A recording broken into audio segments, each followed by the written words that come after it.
Welcome to MotoGP Mac. We have a new guest on here with Gas.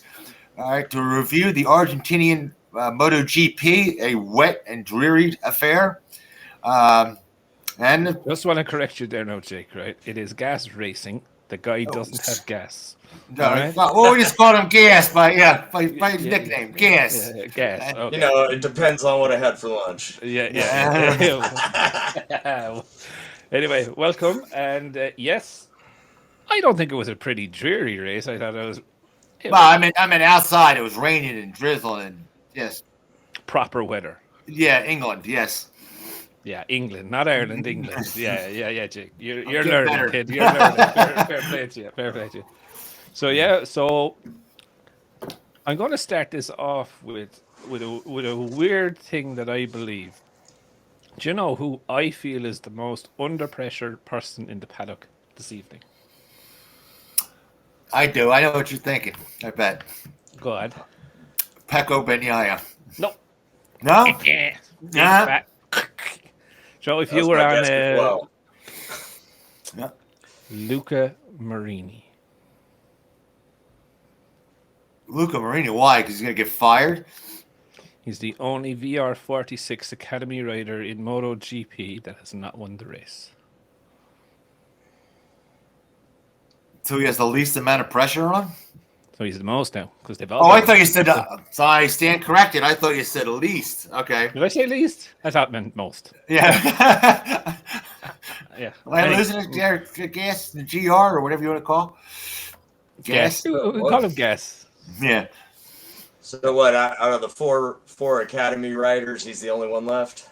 Yeah, not to take the win in MotoGP. It's like being in a room with the smallest. Pressure. Oh, I'm sorry. I would have thought there was more pressure on Bagnaia, though. I mean, he went from a really, really comfortable situation in where he's looking at his new teammate and thinking that he has 3 races to put 75 points on him or put a huge gap on him, and all he had to do was finish, and then he just makes an unnecessary pass for second and then bends it trying to close a unclosable lead, and it's I think all of a sudden he went from a very, very comfortable position to one where he is now under a lot of pressure. I don't think he's under a lot of pressure yet. If it was a dry race and he came off, I'd say yeah, okay, pressure. But he had just passed Alex, and then he went for it. But I think he was more trying to gap Alex than close.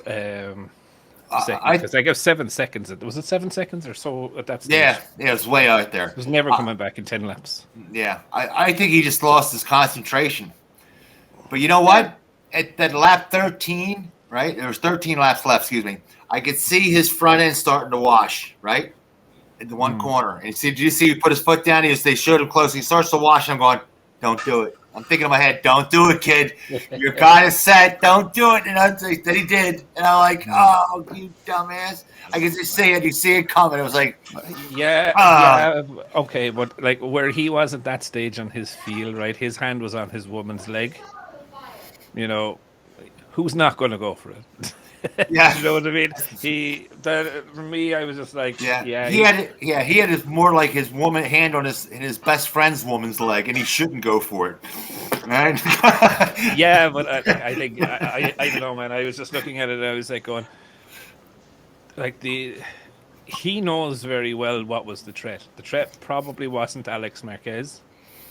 The threat was Zarco, and he knew Zarco was going to come. Yeah.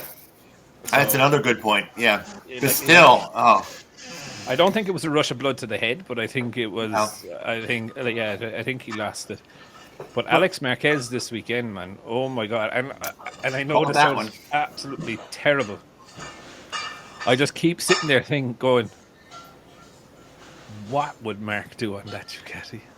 What would happen? Oh God, yes. He would. That might have been Ducati's best move, is putting Marquez or Alex on the bike, so that's just kind of dangling a carrot in front of Mark's face to drag him over. That's At a Mhm. much a lower great price. purchase on their price. Yeah. Yeah. At a much lower price. Even if he was to come over, he'd be in double digits in the millions, right? Which Ducati normally don't pay, right? I don't think he cares any way you look at it. Yeah, but no, I've been the pioneer of this thing of that. I believe that it was a conspiracy theory to get Mark over at a lower cost, and then I was like, he's at the stage of where he is right now that Rossi is the only focus in his mind. Like he Yep. does not want to be Yep. the second best rider overall.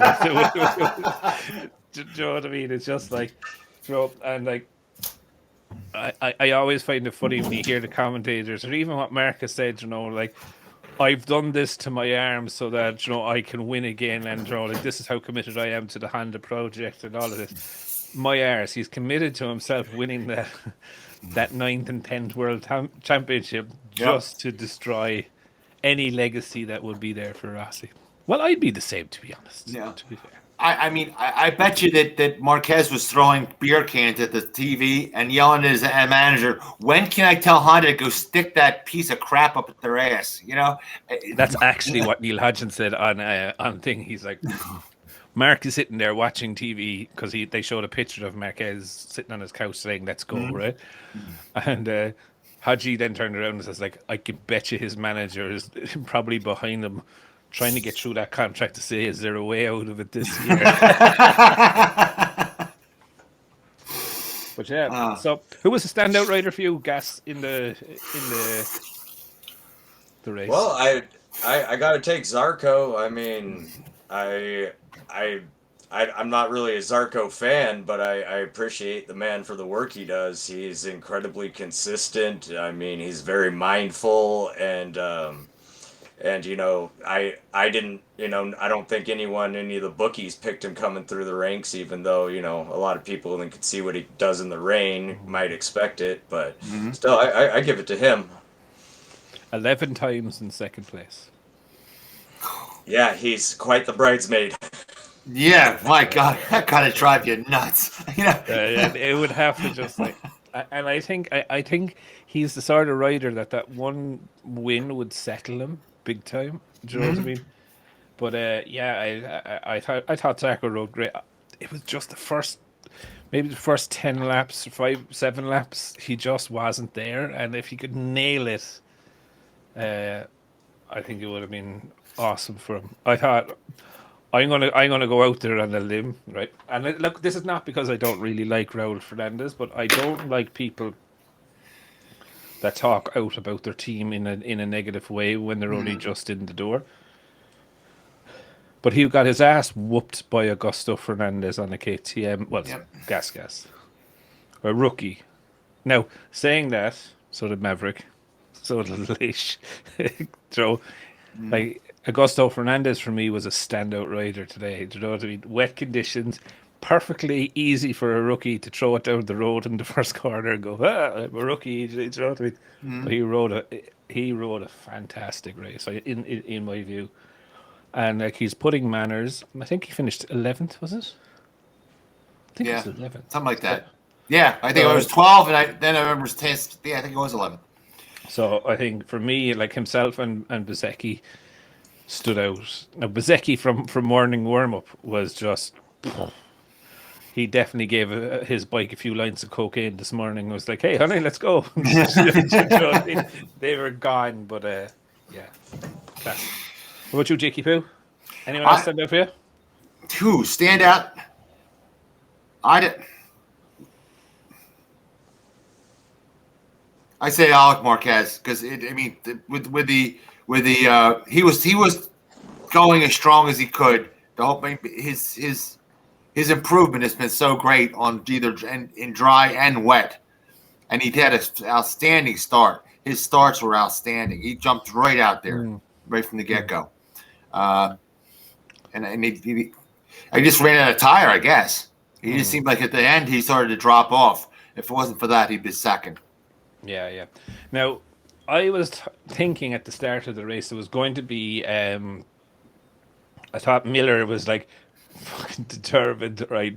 Binder made him look like a bit of a bitch yesterday on the brakes at turn 1, right? So I kind of was thinking to myself, Miller would definitely horse it up there, show it to beat and see what happens. But it didn't really happen for either of the KTM riders. And look, you can kind of understand it, I suppose. At the start, you're not going to go deep on the brakes. Way, not like what happened yesterday. Binder got knocked off. I thought Jack fought hard. He didn't do too bad actually. He can't get. I'm worried he fought a little too hard. He was caught up right there with Zarco and Martin, and I think maybe he might have trying to stay with those two. Him and Martin might have roasted their tires a little bit while Zarco just kind of rode his pace and then took off on the two of them. Yeah, but like you could definitely see that Jack is still riding that bike with the rear tire spinning. Do you know what I mean? You can still see he doesn't have the electronics of the bike dialed in, and he's openly admitted that. But like, it's a second race on a KTM. Like, so we need to give him. So now he was giving us awesome pictures yesterday, going through. I think is it their turn 8 or turn 9 or whatever it is. And he just lighting up the rear end and pouring blue smoke out the back of it. And you're just like, yeah, man, that's the way it's supposed to be done until you see a Ducati go around the same corner, and it's only like a little puff of smoke. It looks great. It looks great. It's like a hot chick that has cellulite. You know what I mean? Yeah. I thought Rins rode an absolute stunner as well. Do you know what I mean? And I'm going to shock you a small bit, Jake, but especially with this. I think that bike has good mechanical grip. I don't. When you get rain like that, it just everybody's on the same. It just levels everybody out for bike wise. Yeah, it does have mechanical grip. You know, it's just I didn't see it when they put the horsepower through it. I think in the rain, they have to dial back those electronics, and it goes back to that right wrist, and exactly. And you see, maybe Honda and KTM are both lagging behind on the electronics package of all things, and that might be a huge limiting factor. Yeah, and I think look, my experience from racing in the wet, you're not pushing the chassis or even the engine to its absolute maximum. No. You know what I mean? Just make it smooth. Yeah. Yeah, and you probably have an awful lot more flex in it, right? Now, if you tried to take your wet setup on a dry track, the fucking thing would fold in half, right? Because it would try and be bending and shaping, and I think that's probably where Honda is. And they backed off the power of the electronics, and the bike actually, because Rins looked fairly comfortable. I know he lost the place towards the end, right? But like he was in the top 10. Do you know what I mean? For me, I'm like, I didn't expect that. Do you know what I mean? I actually expected himself and Nakagami to be further down the back. Do you know what I mean? I thought they'd come up. I did. I thought they'd come up. I thought Rins especially would come up with the rain. It's what do you call it? It's the great. The rain is the great equalizer. And like you say, by the way, a point when people are saying the Honda is slow, remember you said the other day the Honda had a slower track speed, but they didn't in testing. I think it's a smart move. Honda is turning that power down in an attempt to get the handling in the right direction. Maybe to try and. It would make sense, That would be smart. One of the smart moves that Honda makes. They don't get that many, so you got to give credit where credit's due. The smartest move Honda can make now is to get Calyx, right? That'll be probably their best business decision of 2023. Get a Calyx frame. Oh yeah, yeah. So no, I think he did well. Who I was really surprised with was the two Aprilias. What in the name of God was going on there? There was a problem. One he had something stuck in his visor, Spargo. All right. He had a leak. The other fella? And there was a mechanical. For Vinales? Yeah, I think he had a mechanical of some sort. What the hell? He was 11, 12. Oh, okay. I thought he had a mechanical. They were just slow, like. Somebody may have been estimating or guesstimating on the narrator side. Right. Okay. Yeah, they had an amazing dry setup. I mean, they had it from last year. That's why I pegged him to be hot out of the gates, and they were. And then the rain kind of came in, and they just had no setup for it, and it was the Aprilia is very sensitive to change, and when they have the setup, they are fast, and when they don't have the data, they have their rough days. They do. To be fair, they do. Yeah, I thought though, and I suppose this is why I was a bit surprised with Raul, because that bike should be dialed in. They should know the setup parameters for the old one, Yeah. and he was way off as well. So, maybe it is just that the whole fundamental part of it. I thought, I was just, yeah, I was just disappointed to see them go backwards so quickly. Do you know what I mean? Because it wasn't just like they fell back during the race; they were back there pretty early in the race, and I'm like, oh. Talk about falling backwards, though. Yamaha, they didn't fall backwards. They looked like they just caught a hard right and it sent him backwards, like it was on his ass. I don't care about Morbidelli having, getting whatever the hell his name is, getting a quick start and then just holding it there. I'm just saying, I'm looking at Quartararo going, what the hell happened to him? Yeah, but he got taken out again. Yeah, he had some contact in it. Yeah, he did. Pushed it back, and he fought back a little bit. Yeah. Look, I think the. But I'm just saying, for the whole weekend, if you look at him for the whole weekend, he was not doing. He was Franco. Look at practice when it was dry. I mean, so nowhere.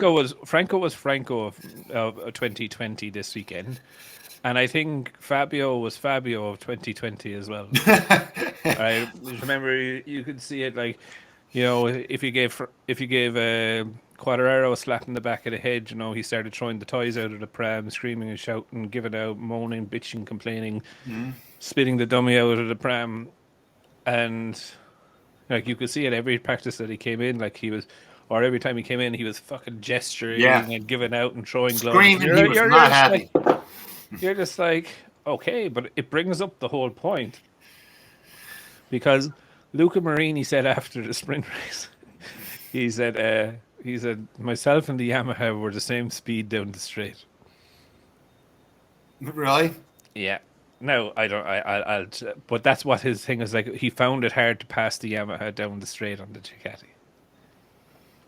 Well, what I was hearing is that the top speed really in sixth gear is about the same for the Ducati and the Yamaha. It's the grunt out of the corners, and for Yamahas following the Ducatis, they only catch them at the end of the straight, and that's it. And for the Ducatis, you'd think they'd be able to get alongside them early, but it doesn't quite seem to be playing out.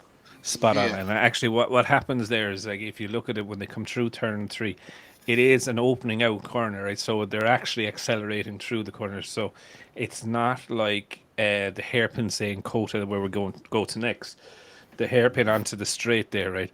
That'll fuck Yamaha now 100%. Do you know what I mean? They're down into a second gear, coming out onto the straight and accelerating through the gear. Whereas here, they're probably third, maybe fourth gear, going through the corner out onto the straight. So they're already wound up. Got momentum. I mean? So it's not going to eat them. But I just still think it's fascinating, because normally they're still 8 to 11 kilometers an hour slower. But I saw at one stage they were around 5. Do you know what I mean? At the end of the straight, which is manageable, right? Yeah. Now it could be turned up 100%. They have to be. I bet money. I bet cash dollars. But you see, whacked. With this race, they turned it down.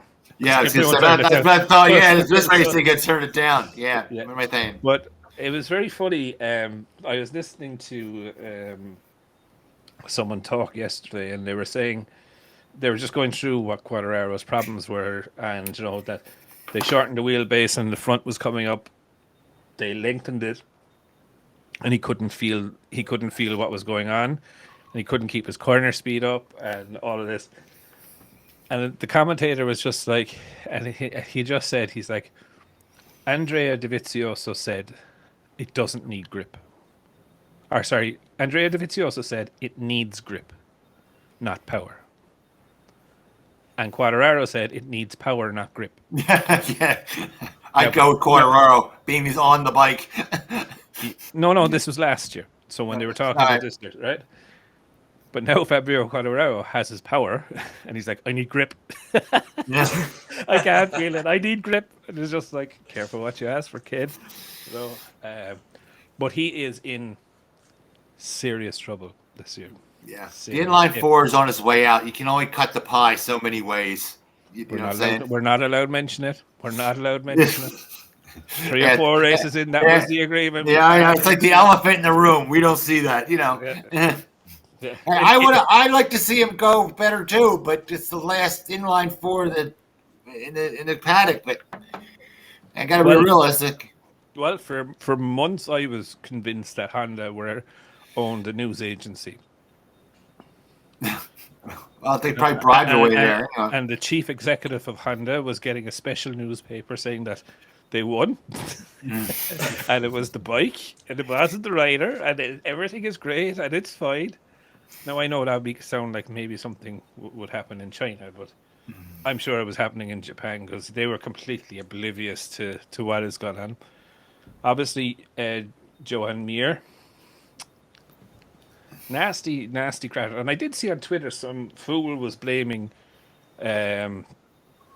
Digi for the incident. Now, Digi did check, but he didn't contact him, do you know what I mean? And then Mir launched himself into the moon and back. He did land on his head, actually, which is kind of worrying. And an awful lot of people, and I suppose this would probably be a bone of contention, are giving out about the sprint race. That it's too dangerous. Oh, God. You always have people. Today, people are scared of their own shadow. It's like kids don't ride anymore, and you know, the stands are, you know, there's not as many spectators. Yeah, but like what they're kind of saying is that now, I know in Portimao a lot of the accidents didn't happen in the sprint race, but a lot of people are just have this thing in their heads that the sprint race makes things much more aggressive, and I'm like, I don't think so. Yeah, it's hard to say they make it more aggressive. These guys are professionals and they want to win at any race, no matter the length. They're gonna fight. Two flies going up a wall. They'll not only bet in it, they'll write their number on the back of the fly to make sure that they can identify it. Like like it's not just racing that they're competitive, and it's everything in life that they are competitive. They just don't know anything else. And you know, I was talking to a buddy of mine as well about it, and he was like, "Fuck, things are getting fair hairy when at the start of the races." And I was like, "Well, it's like Portimao was for me was very simple. Like a fella's been locked up in prison for 6 years. There's two things he's gonna do when he gets out. One is get fed, and the other is, you know, right? A woman, yes, and that's what happened there. And in the sprint races, my view, you don't have time to second guess your pass. If you do, your opportunity is gone. You're probably not going to get there. So is it more aggressive? No, but it's more time sensitive. That's the way I'm going to be putting it. You know, you don't have the time to go for it. If you see an opening and you don't take it, then it's not really racing anymore. You know. Then you're not a racer, you know?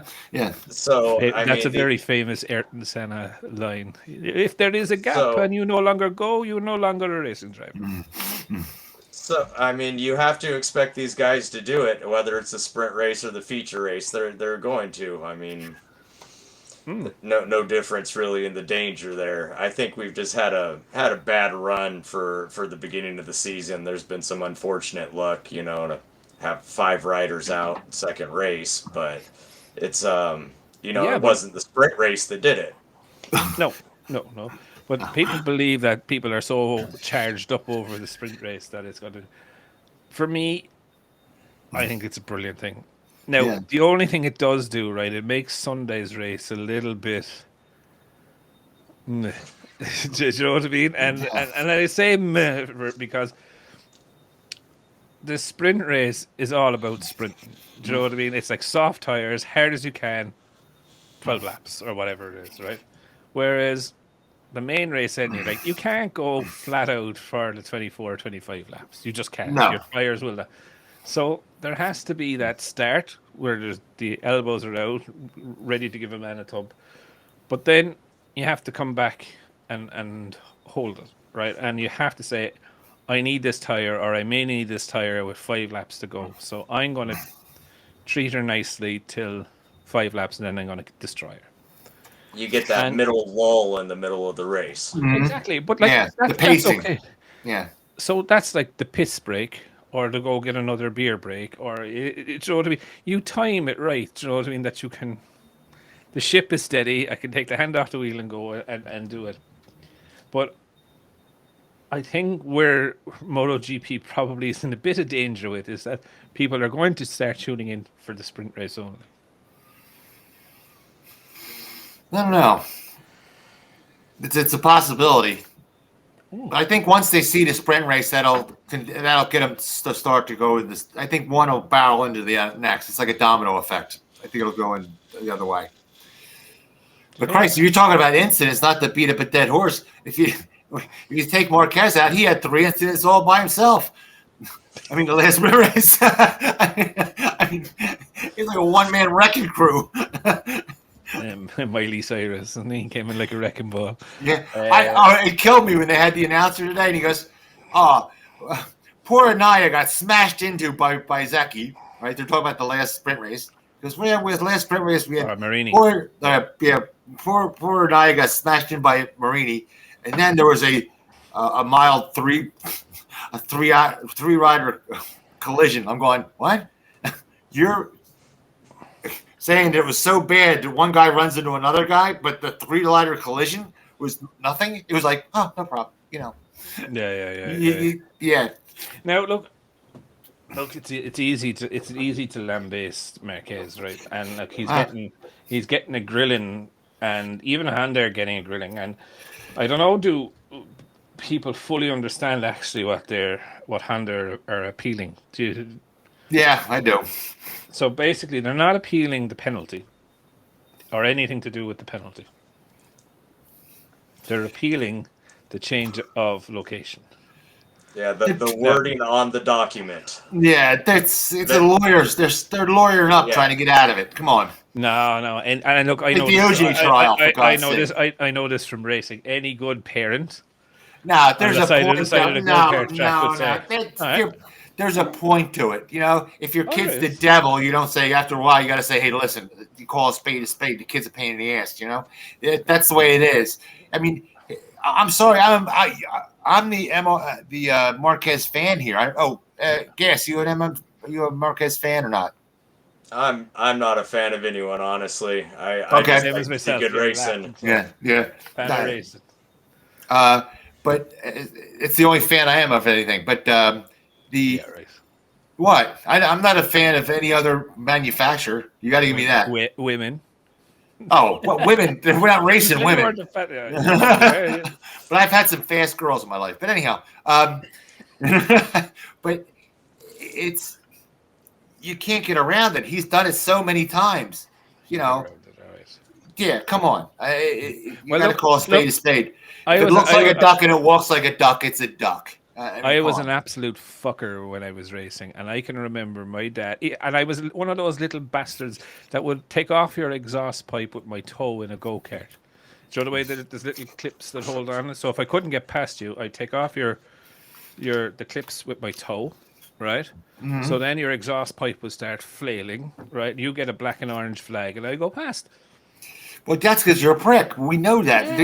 You're not a good example. That's my whole point. That's like saying I used to have a really bad temper, but then I can't say that I had a good temper just because somebody else belt somebody in the teeth. You know what I mean? Now, I had a bad temper. If you look greasy and you poked at me, or I would wrap you right in the mouth looking beside me. Yeah, but, you know? You got to look at it from Honda's point of view, though. When you spend how many millions and millions of dollars on this investment, you got to take any little break you can. They've already spent the millions on the lawyers. Where is Marquez? But they all spend millions of dollars. You got to draw a line somewhere. I mean, they all spend millions and millions. Where is Marquez's best chance to win a race this year? Oh, COTA. Yeah. COTA all day. It's a motocross track with pavement, deteriorating pavement on it. And they Rest do my not case. want the penalty there. Yeah. Exactly. So what do? You tie it up in litigation because the Sporting Council is not going to meet before COTA. It's not. It's not going to happen. So the penalty will be deferred. Fucking very smart. Yeah, well, they're crooked too, you know. Yeah. Now, but if Honda could put this smartness into the engineering, Not- they'd be fine. Yeah, but those days died with Mr. Honda. Well, speaking of Honda engineering, they say that Kalex chassis is supposed to be being put together with the Honda parts this month and get tested. No, what that is way too short of timing. The CEO said it's going to take 9 months to a year to get that together. So what they're going to end up doing is taking like I said, a Honda parts. I don't know if we were on the same page. They're going to have Kalex try to tweak a Honda chassis, right? Yeah. Which is kind of beating a dead horse, to be honest with you. Car crash. Car crash. It looks good for the papers, okay? Yeah. Now look. I find they need to gather data to start with, and that's it goes back to Honda stripping all the wings off of the bike, is they needed a baseline to make it exactly. I think they're maybe their engineers taking a step forward where they're going back to the basics and actually trying to get a handle instead of just running lost in the woods. So right, exactly. Well, look, yeah. It just takes time. That's why I say the March, May thing. This is going to be a next year deal. Okay, yeah, I think that's the smartest thing. We've been calling for this for a year now. Haven't we, Mac? Yeah. I remember reading somewhere that they were expecting to begin testing April. So May, yeah. So they were expecting the chassis for the Jerez test in May. Now, like as Jake said, for their Moto 2 chassis, it took them 9 months to develop that to a good standard. MotoGP chassis I would think it's probably a longer term project. I personally believe, and I'm no one to say it is right or wrong, but I personally believe that this was more so done in line when they were doing the swing arm. They started seeing the initial positive results from the swing arm, because if you remember, when they launched that swing arm, Marc was saying, it's okay, it's not better, no, or not worse, or whatever. Now every single one rides, or every single Honda has an aluminum over there, swing arm on it, right? Honda did try their own one, and that was on Marquez's experimental bike in Sepang, and it was dumped. Yeah. So I think you could be right that they could be tweaking a Honda chassis, but I don't think we'll see the Kalex chassis. Yeah, for a long time. Probably, I would think the Misano test. That's where I think that's going to come out. What's the Misano test? Give me time. What's that? I want to say August, September-ish. Yeah. Maybe September. I'll say next year. I'm going to say next year. Oh, it's a development for next year. It's not. They're not going to be able to change it. But like, let's be fair. I think they probably have to have something to mark in that Misano test that is meaningful. Yeah. And I'll say that, do you know what I mean? That he can sit on that and he can go, okay, this is a good direction. Or else, realistically, even if he can get out of it, fine. But if he can't get out of that contract, he's going to need to start talking October, November 2024. Or 2024. 2023, He'll get out of sorry. that. He can get out of that. Trust me. So, like, one thing, Gas, Go on. Gas, one thing I was telling Mac the other day is, I told you, my cousins are all engineers, right? Right? Aerospace. And he said, when you see 100, the Honda with a ton of engineers, he says, that's all the flunkies. He says, that's like a government project. When they get serious, you're going to see a dozen good engineers where they'll pull all those guys out and they're not tripping over each other. When you start to see that, that's when you know they're getting serious and they're going to know what's going on. When you see Europeans engineering, yeah, which they said they were going to do. Serious. They already said they were going to hire all engineers. Honda said they were going to hire all European engineers. Well, Ducati's got an army of engineers. They've got maybe not 100 staff, but they. I'm not talking about the computer guys, because it takes a million of them computer engineers. You know, when they're putting the simulation, because it's so inefficient, they have a zillion of those. We're not talking about those. I think a big part of the European philosophy is, or at least Gigi's philosophy that he's spread to half the European factories, is that they communicate. You know, it's the synergy of all the different members working together. So it's not so much about thinning the group. It's having people working on their individual aspects, but then also actually understanding how their work affects the other groups. Mm-hmm. And you're bang on, and right, and we discussed this ages ago. It's about, and you can see it really in Aprilia, right, as well. The test rider speaks Italian, right? Mm-hmm. The whole engineering team speak Italian. The head of the engineering team speaks Italian. And it just flows through that. So there's no translation between English or Spanish or whatever to Japanese. Go on, say it, Jake.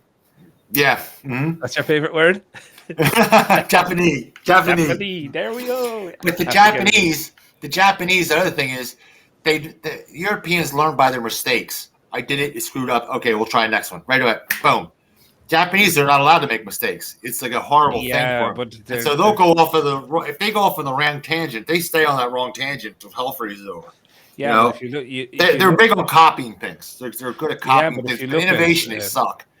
Huh? If you look at what happened, like KTM is a perfect example of the European development mentality, right? So Yamaha in the last day of the Portimao test brought out the wing, right? Mm-hmm. The sprint race on the Saturday, KTM had their version, bolted it on the back and raced it. If that was Honda or Yamaha, that will go through 4 weeks of structural testing, 3 weeks of additional revisions and design, and maybe, just maybe, they'll get it out for the last race in Valencia. Yeah, exactly. And that is why they fall behind. Yeah. Just throughout history, the Japanese have not been good engineers. They copy everything. I mean, Christ, right down. The only thing they're known for is their bullet train, and they copy that off the French. saying that, right? I have to give Honda kudos, right? Because Yamaha's the best as far as innovation. They copied everything that every team has done aerodynamically. Yeah, they have that down pat. Yeah, but at least they're trying to understand something. You know, we saw little bits from Yamaha. Do you know what I mean? And you're like, all right, come on. And then they go back and they use last year's gear. I just think because it didn't. They were trying to beat a dead horse. You can't change physics. That's all there is to it. An inline four, the crank gets too heavy and it just gets flexy, and that's all there is to it. I mean, you're not allowed to talk about the Yamaha engine. You know that. Oh, Jesus. Will you stop? It's just a fact. $50. You know, you talk to people, you got to say it 7 times before they understand. What is 28 days for the habit, isn't it? Yeah. So, but yeah, look, I think, I don't know, man. I kind of worried about Fabio now and the whole thing, but I do find it very ironic, a little bit funny that, you know, Franco goes well and Fabio goes shit. And then it's either Fabio goes well and Franco goes shit. Yeah. You know what I mean? It's one race. We'll see. I'm doing these, see it when I believe it. When I see him on there at a dry track and he hasn't passed anybody yet. He's jumped out in the front and held it, and then somebody. No. But he passed. We give him a bit. He was a bit feisty, all right, in the sprint race yesterday. To be fair, he was going after the show. He got passed and repassed back a few times. I must have missed that one. Where did he pass? I didn't. Honestly, I'm not being a wise ass. I can't remember him passing. I thought he jumped out in the front. He had a great battle with what's his name. Oh, what's it? Who was third yesterday? Marini. He had a good battle with Marini yesterday. Okay. Two beef. There was flashes of the old Fabio. I didn't see it. I'm sorry. I missed it. I missed it. You went to sleep for that lap, did you? Yeah. I must have went out and got a sandwich or something. Went and got a soda. So was that your lull part where Joe? Yeah. And he went quick in the dry on Friday as well. So it's not that he was. Yeah, he did. He was actually fast in the dry, in the mixed, and in the wet. So give Morbidelli some credit. I mean, he had a pretty good weekend. Yeah. And I actually watched this morning, before the races. I watched the 2020 season review, and it was just like kind of jogging my memory of like the old Franco, how good he was. Like, do you know what I mean? And he was. I think he had three wins, and it was just such a shame to see him. What happened? I know he had the leg breaking or the knee, but like it's just so. But then I'm a critic when it comes to his riders. I see I've been at this too long. I see one race wonders. You know, the guy comes out and he does one great race, and then they think, oh, his future's set, and he just never comes back to that. You know. Yeah. Well, I think Morbidelli. I mean, I think Rossi picked him as the best rider on the ranch. I mean, it's not like this guy has had one off. I mean, he's I think he had a lot of pressure on his shoulders, and he hasn't quite lived up to it in the past year or two. But I think he's a very, very talented rider. I thought the knee kicked him out because being an athlete, I never see knees get done right. I mean, I don't know how athletic you are. So. Yeah, and bending your leg backwards while you're on the bike is a bit of a traumatic experience. Yeah, I didn't know that happened, but ouch. Yeah, he did it dirt tracking, and when your foot gets caught, it's bad. Yeah. Look, I think for me, I hope he's back. Right, like I'm a Yamaha fan, right? So realistically, it's Fabio this year, so we're going to score half the maximum of points that are going to be available to Yamaha. But this weekend, everything turned on his fucking head. Do you know what I mean? And now I'm kind of going, right, if Fabio is still going to be in trouble the next race, and Morbs goes back to his normal standard, I'll be watching MotoGP like this. I think Yamaha has always been good at race chassis design, so I think they'll straighten the chassis out. I do. I really do. So. Well, look, I'd be more confident in Yamaha changing or starting that out than Honda, to be honest. Well, Christ, Honda never was good at race chassis design. Yeah.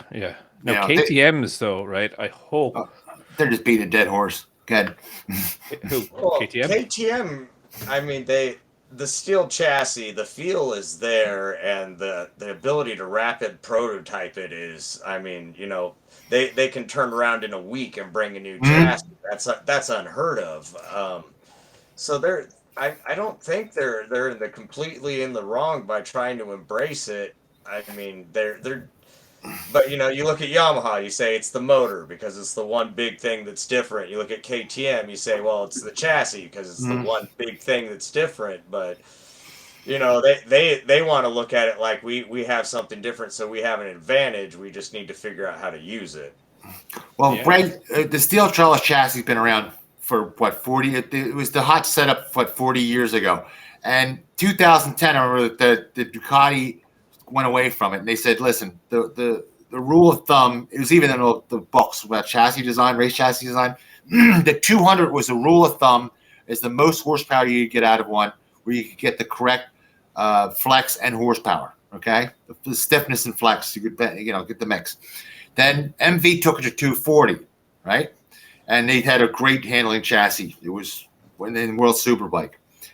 But Christ, I mean, you look at KTM, they're at 320 horsepower. They've pushed that farther. That technology, they pushed so much farther than anybody else. You wonder, and I know chassis design is like a black art, but you wonder, is it starting to just run out? You know, I don't know. I hate every time I say they're out of development, they make a liar out of me and have a good day or good week.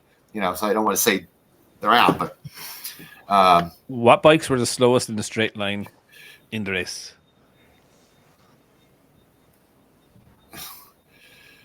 It was a team. It was a team? Oh. Okay. KTM? No. Guess? I guess the Hondas. Bang on, boy. Bang on. Alex Rins and Nakagami didn't.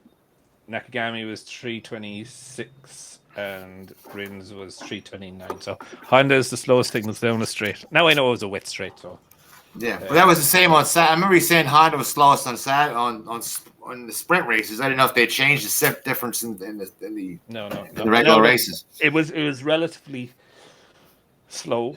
Like the highest speed was 336 by Pecco.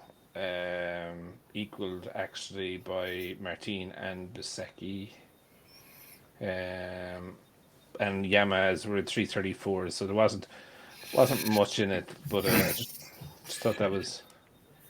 Well, I think they did that for, like I said, I think they're doing that to get some direction of handling or grip in Honda's case. Oh yeah, well, look, it's.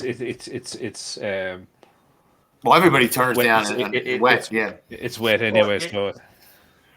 Sometimes it's just the difference of one tooth on the sprocket to change the power delivery characteristics a little bit, and that turns into 6 miles at the end of the end straight. But just like Yamaha going down the straights, they're flowing into the straight, and then they could run a higher gear ratio, even without the horsepower, right?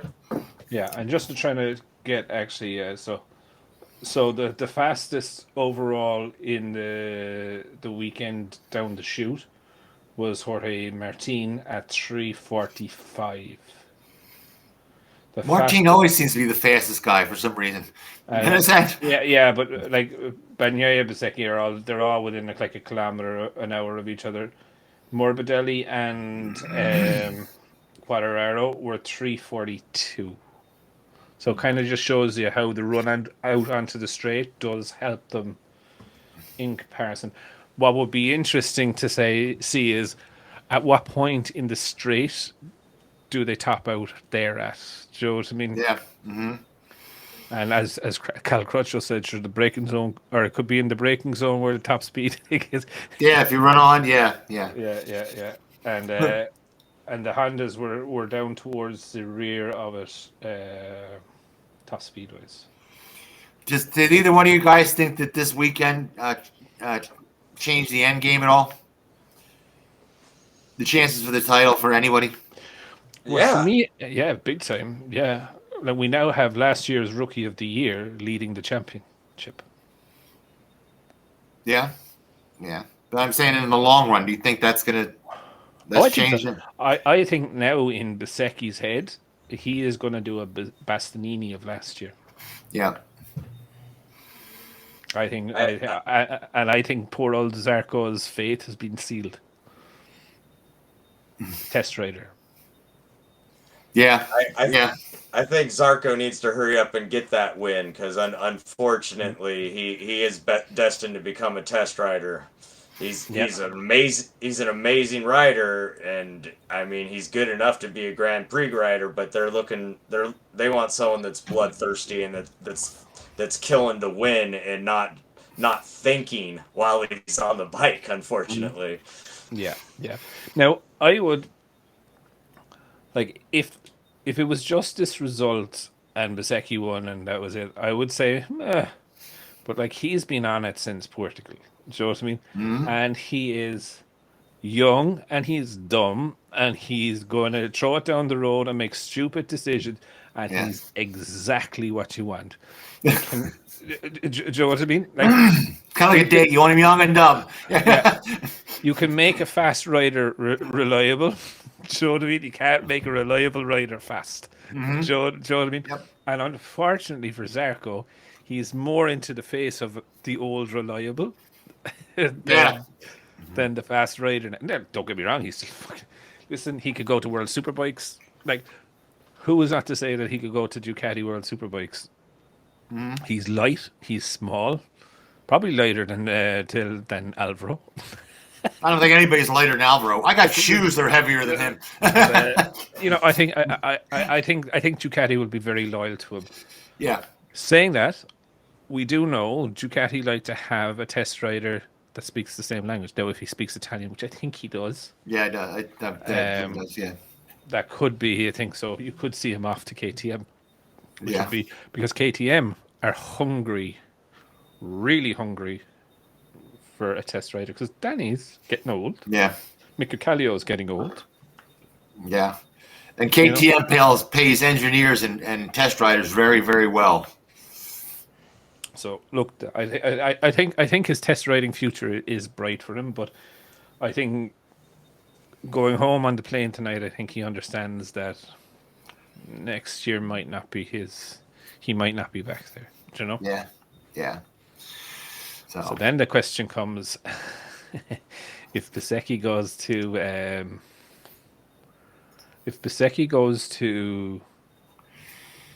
Pramac, and if the rumors are true that Martin is going to Yamaha, there's a free Pramac seat.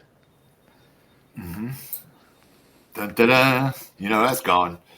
I think They that can. I think that could be going Spanish. I think Yeah. Not Japanese. not Japanese, Spanish. I think, yeah. Mr. Marquez on the Ducati, or else he'll go to KTM.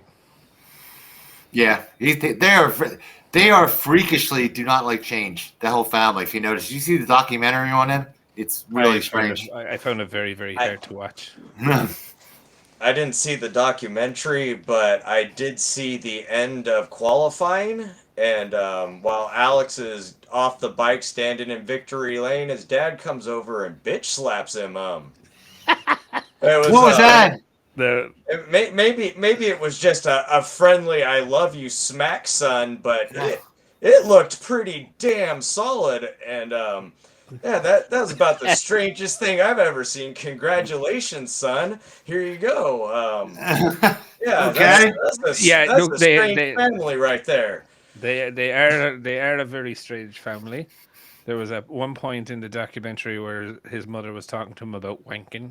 Yeah. In Marc Marquez wanking, and it was just like, all right, everyone was like, you know what I mean? Oh, this is an older one I'm talking about when they were both living together at the parents' house. And they had bunk beds, and he's engaged. Marc Marquez. How does that work? Hey, my brother. Yeah. Oh, I'm putting a sock on the door. My girlfriend's sleeping over. You know. Hey, mom, can you make us breakfast in the morning? What is this? You're a grown man. He was like 26 or 27. I mean, I was just like, fucking proper order too. Yeah, that's weird. You know what I mean? Washed, dried. You know what I mean? Bed made. That's fucking right proper order, kid. Yeah, you Jesus. Get away with it as long as you can. Here's me smelly jocks, man. Wash them. Yeah, sheets need to be cleaned. Jesus, God. Yeah. Not only cleaned, but they need to be what was it? Sterile or sterile wash or whatever. You know what I mean? But yeah, they are a weird family. But look, that's about every family is weird, I suppose. When you take off the sheets like that. I think it's going to be interesting. I think it's going to be interesting now, the dynamic between Bezzecchi and Pecco.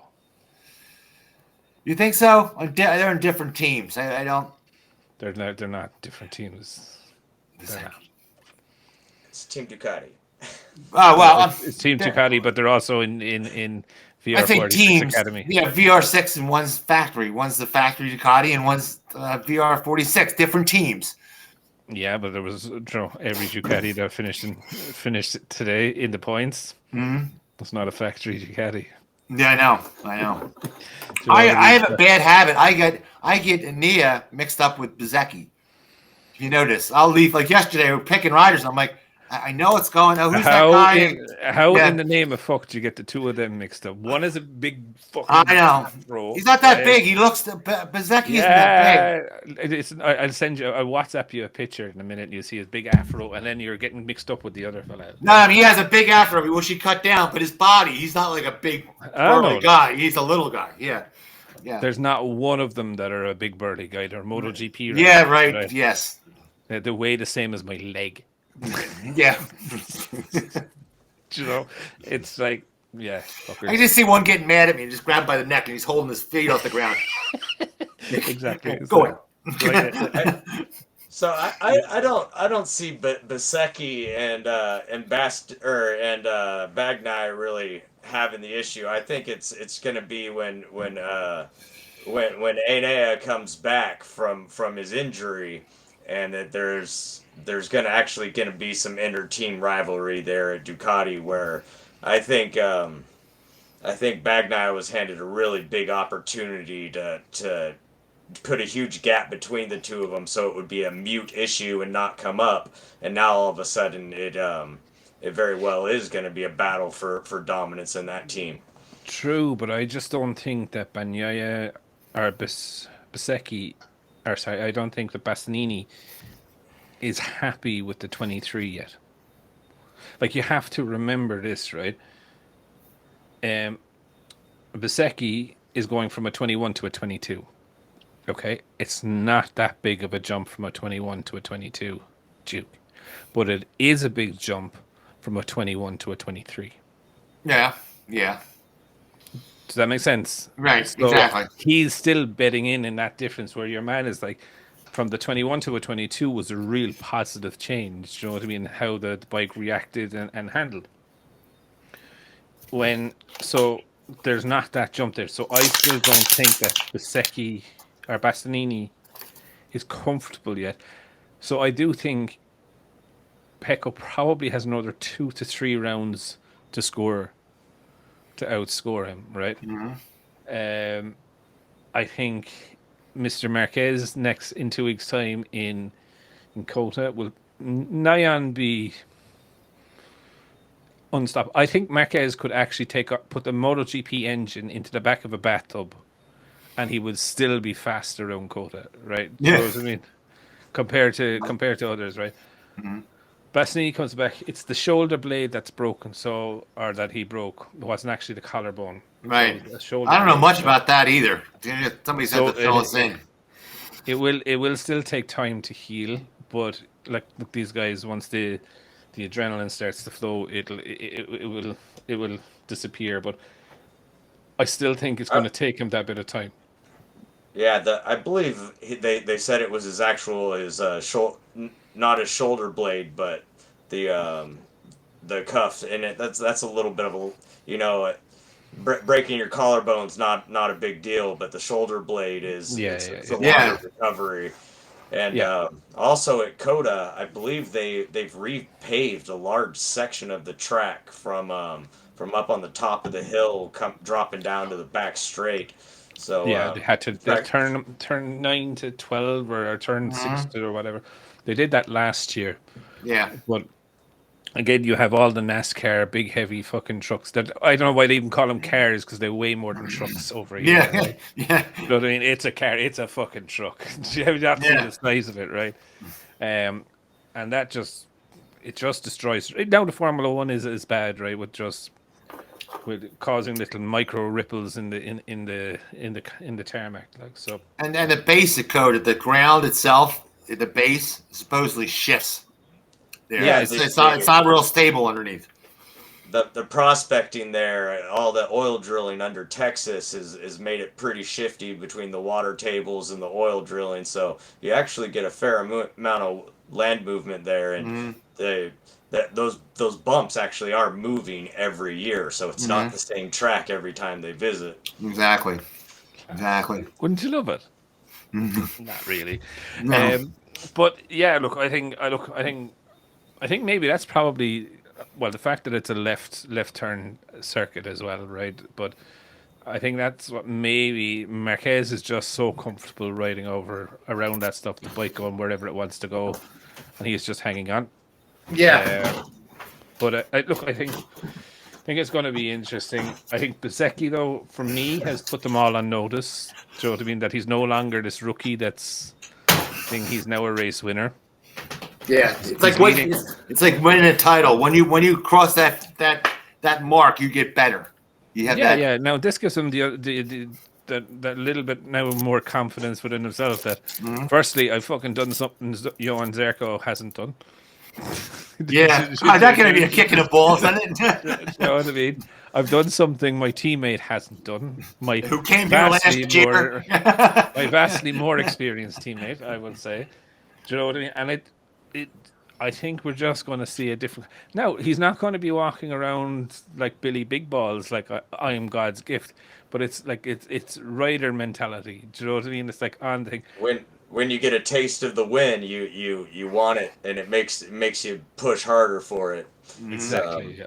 It's 90% mental sometimes. Oh, yeah. It is. It shows like.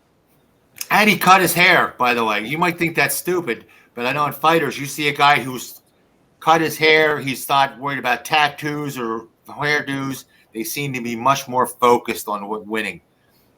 Yeah, maybe that's what's fucking wrong with Franco. Well, he cut all his hair off, but that's and then he went slow. Then he went what? He's gone slower since he's cut his hair.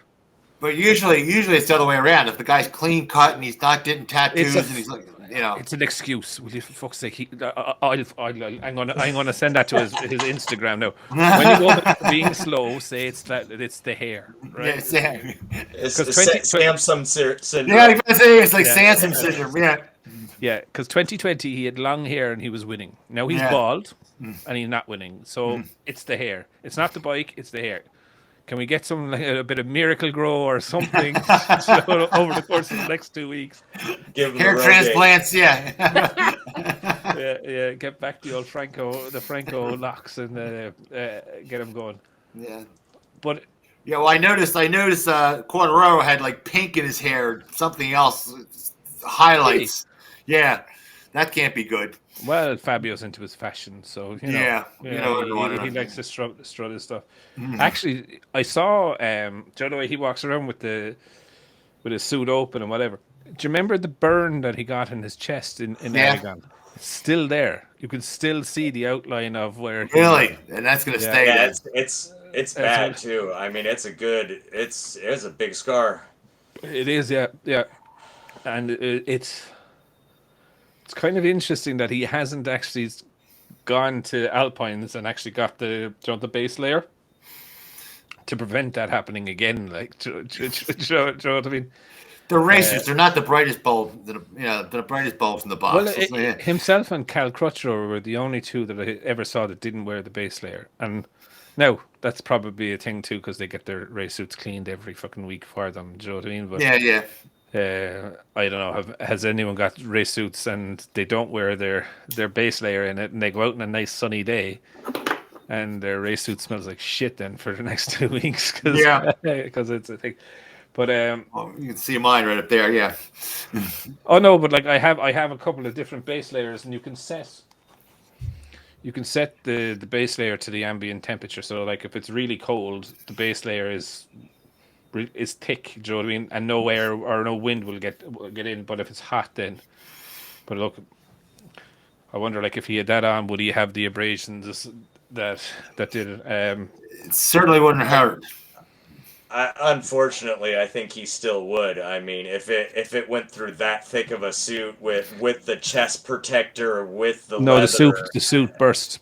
The zip burst open, and zip burst open. So his chest went down to the ground. So that's actually a tarmac burn that's on his chest. Mm-hmm. Yeah, that's road rash proper. Yeah. My old undersuit, it held the chest protector and the back protector, and it also functioned as the underwear, and it. I suppose, if your suit ripped open, having a chest protector that was actually held in place instead of flopping around could have saved his butt. Yeah, but think it's definitely going to like this race has definitely opened my eyes a little bit more. So like we have a new, I won't call him a new star, but I definitely think he's going to start causing problems now. That inner confidence with Bezzecchi is going to come. I was mighty impressed with Franco. He looked like it was the old Franco. Maybe that's for a week. We don't know. Do you know what I mean? I wouldn't be holding my breath in COTA. COTA for me is probably going to be very interesting for Yamaha. How does that Yamaha accelerate off that hairpin turn into the longest straight? I think that's going to answer all our questions. The corner coming on to the back straight is also pretty tight. It's not going to let them carry any speed through there. I think no, it's a second. Yamaha's going to. Yeah, I think Yamaha's really going to suffer. Yeah. We'll see it. And don't bother saying they're going to turn it up because they're running last year's aero. It's more draggy than what they were testing. So you know it's up. Yeah, we know it's up. Yeah. Can they sustain it? Yeah, and who do you think, I suppose, when we look at it, right, do we think that the KTMs can get up there for COTA? I think, yeah. I don't know. Yeah, I do.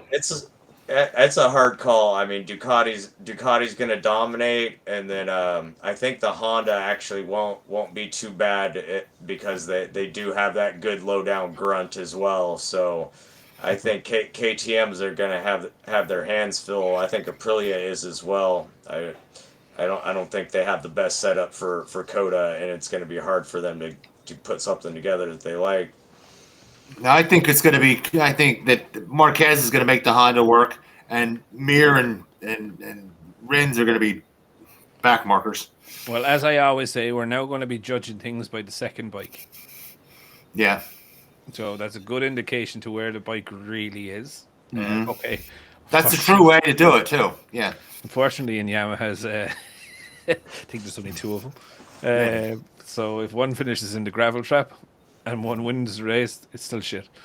Yeah. And I'm a Yamaha fan, only joking. But yeah, now, Gas, I'm going to put you on the spot because you might be here for COTA or the week before COTA. Who's your COTA winner? Sprint race and main race. So hard to bet against Marc. I mean, I think Bagnaia is going to be fast just because I think COTA and the Ducatis get along real well. So I think he's going to be strong. All the Ducatis are going to be strong. Bezzecchi, now that he's got a little taste of blood, he very well could be there. I think we're going to see some Ducati dominance, but at the same time, you just can't bet against Marc at COTA. Yeah. So are you going, Marc? So for both? I think he'll get one of them. Maybe not both. Okay, so Marc or Bagnaia. Okay. Jake, you're in a report. I'm ready. I'm ready on this one. I want to go Marquez on both. Okay, I'm going to have Bezzecchi second on both and Pecco third on both. I'm going to go Marc for the sprint and Bezzecchi for the main race. You're going to go Bezzecchi? That's a good choice. Yeah, I think Marc will burn the tires in the feature race. But we went. Anyway. But he rides so good on torn up tires and rain. It's really hard to bet against him, man. It is. Yeah, but I just don't want the fucker winning twice. Yeah. And the track's so bad. Again, this is another track where the bikes, it's a great equalizer. Everybody has to set up. The setup has to be so unique. They're setting up for a motocross track. Remember, every year they're going. You don't set up. COTA, you have to set up unique, different than any other racetrack on the circuit. But all of these racetracks that they have, like Portimao is very different from the racetrack that we just went to. Do you know what I mean? Well, And I'm saying to an extreme. I'm saying COTA is to an extreme. It is to an extreme, yeah. Yeah. But yeah, I think it's been a fairly good race weekend. A lot of action. Not too many people injured compared to Portimao, thank God. But Mark wasn't there. Ow. You're going to get a letter from his lawyer. But yeah, look, I think we'll wrap it up there. Thank you very much, Gas, for coming on. Yeah, thanks, Gas. You did well. And anytime you want to come back, feel free to just let us know. Jake, as always, pleasure. Mm-hmm. You're doing a hell of a job, Mac. You are now a genuine expert MotoGP analyst. Yeah, no. Yeah, you are. Yeah, you are. And look, Gas, it was a pleasure to have you on, and just let us know if you want to come again. Thanks for having me. I really appreciate the chance to come on and chat with you guys. It was a good time, and come back and do it again sometime. Definitely. And Jake, what's the goal for the week? Are you going to buy anything from Japanese? No Japanese. No Japanese. Might get I'm thinking maybe an Aprilia. An Aprilia. If I get a bunch of money coming in, so I didn't sue anybody. These people owe me money, but I think it may be. I missed my Aprilia because I sold my friend. I had totally worked Aprilia RSV4, and I miss it. So I think might. Are you going to put an Austin can or an Akrapovic or a Krapovic? Oh, we can't. Pennsylvania, you cannot. The dealer gets a $50,000 fine for the first time and a $550,000 fine the second one. For putting a fart can on the back of the bike?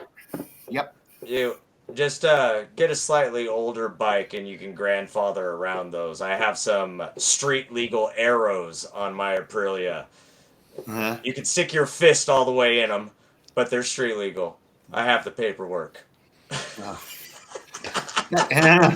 Well, my skills have gone to shit. I mean, I can't even feel my feet, so it really doesn't make a difference, you know. It does, Jake. You can still look cool. I know. You mightn't be cool, and you mightn't look so great getting on it. Yeah, but you for that 30 seconds as you're driving down the road, you're the fucking. I already have my super work bike, my MV. That's the F4RC. That thing's worked at the. Yeah, but you need an old dirty Aprilia with a big fart can on it, like an Austin Racing exhaust. That's what the last one had. I had an Austin Racing exhaust on it. I gave it away. I mean, this is the one where I had the Aprilia Racing actually tune my bike. Italian, and my MV. I had the Armani Nunez from Aprilia. He lives here in California to do my bike, and amazing mechanic. He's retired now, but he lives down on the border. Just awesome guy. Brilliant. Yeah. Don't you just love that we all have our guy that just works on it and just like mine retired too. Yeah. With an Aprilia, though, you gotta have a guy. I mean, finding someone to work on one of those they unfortunately don't have the dealer network around here. Right. And even the dealer mechanics are sometimes questionable. Yeah. So. Anyway, right, lads, thank you so much again. We'll wrap it up here for this week, and shall we see you again next week, or we see you in the comments soon again, Gas? And as I said, always welcome to come back whenever you want to. All right, real good. Thanks very much. Take it easy, man. Talk soon.